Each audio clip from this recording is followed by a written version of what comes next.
Our Constitution is very centrally concerned with limited government because our founders, the framers of our Constitution, had lived under a tyranny. They'd lived under the tyranny of the British Crown.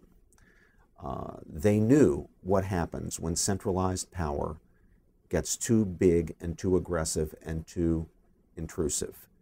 Have you ever paused to ask yourself, why our Bill of Rights was added as a set of amendments? Why was it not in the original Constitution?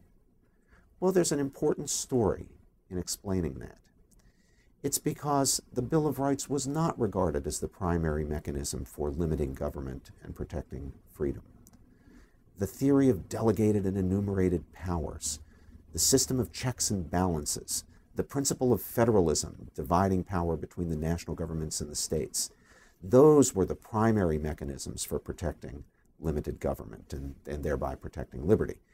The Bill of Rights was added afterwards simply to reinforce the principle. It wasn't to be the primary mechanism.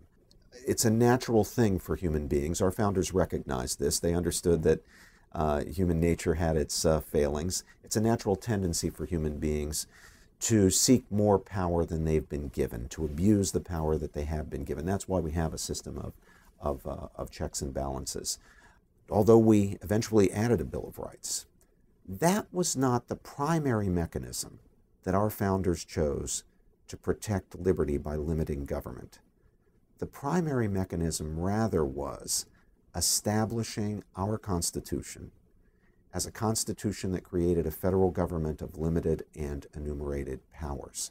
The federal government has no powers beyond those given by the Constitution. And if the Constitution does not grant a power in a particular area, whether it's education or defense or health care, then the national government doesn't have it.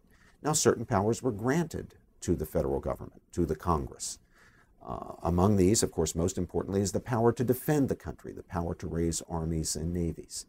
But in other areas, power wasn't granted. There's no federal power granted in the area of education. That is left properly to the states. And so it was this principle of national government of delegated and enumerated powers was the fundamental way that the framers chose to protect liberty by ensuring limited government. So we Americans, if we're to protect the principle of limited government and to restore it where it has been eroded, as it has in significant ways, as our national government has grown too big and too bureaucratic and too intrusive and too expensive, if we're to restore the principle of limited government, then it's up to us. We can do it. We're citizens. We have the right to vote. We have the right to support candidates. We have the right to speak out. We have the right to run for office ourselves. And in exercising those rights, we can put people into office that will abide by the principle of limited government